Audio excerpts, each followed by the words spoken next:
कल्पना कीजिए एक ऐसा दिन जब तिरंगा लहरा रहा हो, जब हर दिल में देशभक्ति की आवाज गूंज रही हो। 26वीं जनवरी का दिन था।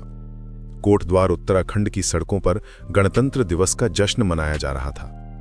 बच्चे हाथों में छोटे तिरंगे लिए खुशी से दौड़ रहे थे। हवा में देशभक्ति के गीत गूंज रहे थे। लेकिन उसी दिन पटेल मार्ग पर एक छोटी सी दुकान के सामने एक ऐसी घटना हुई जो हमारे समाज के चेहरे से नकाब हटा देती है। वकील अहमद नाम का एक बुजुर्ग अपनी दुकान के सामने डरा हुआ खड़ा था।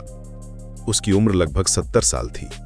हाथ कांप रहे थे, आंखों में डर था, चेहरे पर बेबसी का भाव था। 30 साल से वह एक छोटी सी दुकान चला रहा था। दुकान का नाम था Baba school dress and matching centre. एक सामान्य सा नाम, एक सामान्य सी दुकान। स्कूली बच्चों की यूनिफॉर्म बनाने का काम था। पूरे मोहल्ले के बच्चे यहां से कपड़े लेते थे। लेकिन उस दिन कुछ लोगों को इस नाम से दिक्कत हो गई थी। बजरंग दल के कुछ कार्यकर्ता वहां आ गए थे। भीड़ इकट्ठी हो गई थी। आवाजें ऊंची हो रही थीं। लहजा गुस्से से भरा हुआ था। माहौल तनावपूर्ण हो गया था। तुम मुस्लिम है, किसी ने कहा। दुकान का नाम बाबा कैसे रखा, दूसरे ने पूछा। यहां एक ही बाबा है, सिद्ध बली बाबा, तीसरे ने चिल्लाया। अभी नाम बदल, चौथे ने धमकी दी। वकील अहमद ने हकलाते हुए जवाब दिया, 30 साल से यह दुकान है। उसकी आवाज में गिड़गिड़ाहट थी। कभी किसी को कोई दिक्कत नहीं हुई? वह समझाने की कोशिश कर रहा था कि बाबा शब्द का इस्तेमाल बुजुर्गों के लिए सम्मान से किया जाता है। लेकिन भीड़ का गुस्सा बढ़ता जा रहा था। वे सुनने को तैयार नहीं थे। हाई वोल्टेज ड्रामा चल रहा था और तभी कुछ अलग हुआ। दीपक कुमार नाम का एक आदमी वहां से गुजर रहा था। वो एक जिम चलाता था। स्थानीय लोग उसे जानते थे। उसने ये सब देखा। वो रुक गया, भीड़ के सामने खड़ा हो गया। उसके चेहरे पर गुस्सा था। आज ही नाम से दिक्कत क्यों? उसने पूछा। 30 साल से दुकान है, आज अचानक क्या हो गया? उसकी आवाज में दृढ़ता थी। भीड़ का गुस्सा अब दीपक की तरफ मुड़ गया। तेरा नाम क्या है? किसी ने चिल्ला के पूछा। तू कौन होता है बोलने वाला? दूसरे ने धमकी दी। तेरा क्या लेना देना इस मामले से? तीसरे ने कहा। दीपक कुमार ने एक गहरी सांस ली। उसकी आंखों में दृढ़ता थी। वो जानता था कि अब जो कुछ भी वो कहेगा उसके परिणाम होंगे। लेकिन सच्चाई के सामने वो झुकने को तैयार नहीं था।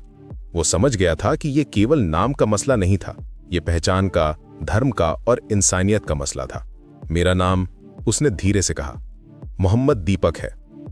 एक पल के लिए सब कुछ चुप हो गया। हवा में तनाव था। भीड़ हैरान थी। किसी को समझ नहीं आ रहा था कि क्या हुआ है। दीपक ने आगे कहा, अगर नाम से इंसान को तौला जाएगा तो आज उसका नाम यही है। उसने ये संदेश देने की कोशिश की थी कि हिंदू मुस्लिम सब एक हैं। ये एक शक्तिशाली पल था। दीपक ने अपने नाम के साथ मोहम्मद जोड़कर भीड़ के सामने एक सवाल खड़ा कर दिया था। वो कह रहा था कि अगर नाम से ही इंसान की पहचान होती है तो फिर उसे भी उसी तरह देखा जाना चाहिए। ये एक मूक प्रतिरोध था, एक चुनौती थी उस सोच को जो धर्म के नाम पर लोगों को बांटती है। किसी ने इस पूरी घटना को रिकॉर्ड कर लिया था। मोबाइल फोन से वीडियो बन गया था। कुछ ही घंटों में यह वीडियो सोशल मीडिया पर वायरल हो गया। लाखों लोग देखने लगे। इंस्टाग्राम, फेसबुक, ट्विटर पर यह वीडियो फैल गया। कुछ लोग दीपक को हीरो कह रहे थे, कुछ उससे दुश्मन। राहुल गांधी ने उसे भारत का हीरो बताया, लेकिन दूसरी तरफ से भी आवाजें आने लगी। लेकिन कहानी यहीं खत्म नहीं हुई। 1 फरवरी की रात को दीपक कुमार के खिलाफ शांति भंग करने का मुकदमा दर्ज किया गया। पुलिस ने प्रेस नोट जारी किया। उसके और उसके दोस्त विजय रावत के खिलाफ मारपीट और धमकी देने के आरोप लगाए गए। उसे धमकियां मिलने लगीं। 31 जनवरी को देहरादून और ऋषिकेश से 30 से 40 बजरंग दल के कार्यकर्ता कोटद्वार आए। उन्होंने दीपक के जिम के बाहर प्रदर्शन किया, नारेबाजी की, उसके परिवार को परेशान किया। लोग कह रहे थे कि उसने गलत किया है, उसे चुप रहना चाहिए था। बाद में जब दीपक से पूछा गया कि क्या उसे अपनी बात पर पछतावा है, तो उसने कहा, अगर उस दिन नहीं बोलता तो इंसान नहीं रहता। उसकी आवाज में कोई पछतावा नहीं था। वो जानता था कि उसने सही किया था। उसने अपने इंस्टाग्राम पर एक नया वीडियो भी डाला था जिसमें उसने अपनी बात रखी थी। वकील अहमद चुप रहा था। वो डरा हुआ था। उसने कुछ नहीं कहा। बाद में उसने भी शिकायत दर्ज कराई गौरव कश्यप और शक्ति सिंह गुसाई के खिलाफ। लेकिन दीपक ने आवाज उठाई। एक चुप रहा, दूसरे ने